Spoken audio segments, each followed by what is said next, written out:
I always start when I talk to a crowd with three things that you need to know. First of all, it's nice winning all those awards. It's nice meeting the Dalai Lama and the Queen and the President. But the only thing of which I'm proud is after 30 years, I'm still a classroom teacher. That's what I do for a living. And there are two dangerous things I love to tell an audience because I like to live on the dangerous side. The first thing is, you shouldn't say this to a large crowd because I want you to be interested, but I have to tell you the truth.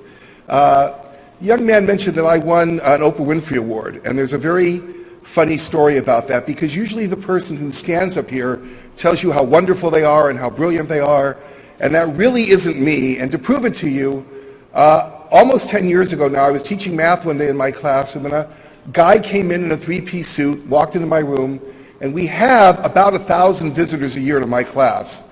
So for somebody to walk into my room is very normal.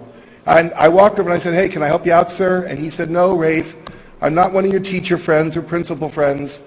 I'm a private investigator and I've been following you for the last month of your life," which scared the hell out of me.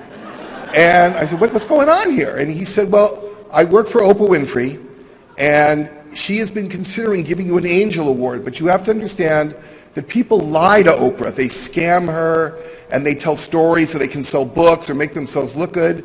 So when she's thinking of giving somebody an Angel Award, she's got to check you out." Now, I've done this for a long time, he said, and I've never talked to anybody that I've tailed. I just file a report, but I wanted to talk to you. And he said, it's kind of a good news, bad news thing. He said, the good news is you're about to win Oprah Winfrey's Use Your Life Award. You've got the most extraordinary group of children I've ever seen. It's ridiculous. No one could ever describe what you do unless they saw it. Your books don't tell the right story. No movie could be made. It's amazing. And he said, you absolutely deserve this award. That's the good news. The bad news, he said, I just wanted to tell you face to face, you are the most boring man I have ever followed in my life.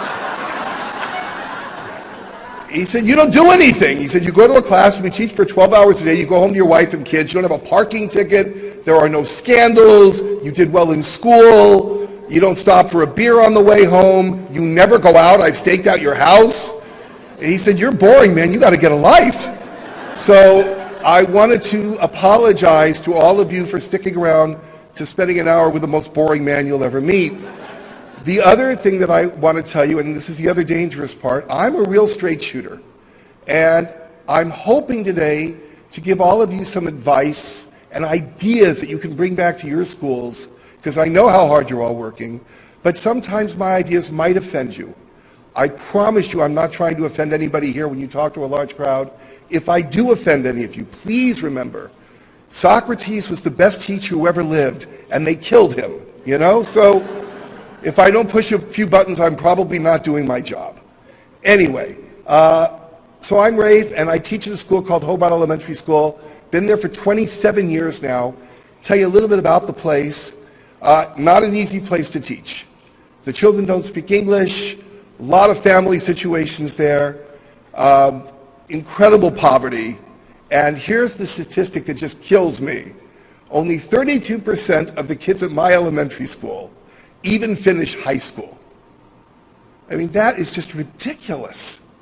And that either means that we've got the stupidest kids on the planet, or something in the system wasn't working. And everybody in this room knows the answer to that question. So when I got there over a quarter of a century ago, I struggled mightily and continue to struggle to try to find ways to break that cycle. And I will tell you honestly that many of my students do go on to attend outstanding universities, do amazing things with their lives, and I'm going to share with you some of the things that I do and hope that you'll think that some of them maybe you could use in your schools. That's why I'm here. But I don't have all the answers. It depresses me to listen to celebrity teachers or reformers who think they have all the answers. I sure don't. I fail all the time, and in talking about failure, I've always wanted to say this to a group of principals. I have a favor to ask of you. Would you please raise your hand if you have any teachers in your school who have been teaching less than 3 years? Could you give them a message for me? Because I talk to young teachers all the time, and here's my message to young teachers. There is a group of teachers in every school, and let's be honest, they're in every school. They usually hang out in the lunchroom or the parking lot. They hate teaching. They hate their principal. They hate their students. And actually, behind their back, they hate each other. But they're not comfortable being negative just with themselves. They find great young teachers and invite them into their little circle of misery. I am begging you to separate those young teachers from those teachers and make sure they hang out with the good teachers. In the same way that I tell my kids to hang out with the right kids, young teachers have to hang out with the right teachers, or they're never going to be developing into the kind of professionals we know they can be.